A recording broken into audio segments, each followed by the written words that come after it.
এই দেখো আমরা বহুদিন পর গ্রামে এসেছি, অবশ্যই অনেক দিন পর বাপের বাড়ি।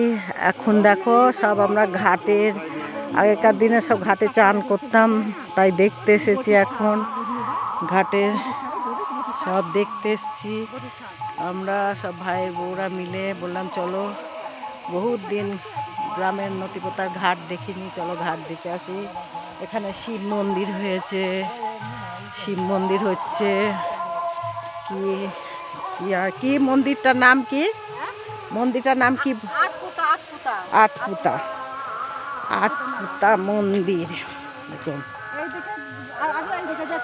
এইদিকে আবার রাস্তা হয়েছে যাওয়ার এদিক ওদিক। আটপোতা মন্দির এখনো কমপ্লিট হয়নি, হবে। এখানে খুব বড় মেলা হয় আটপোতা মন্দিরে, শিব মন্দির। শিব হয়নি এখনো প্রতিষ্ঠা, এখানে একটা ছোট্ট এখন পুজো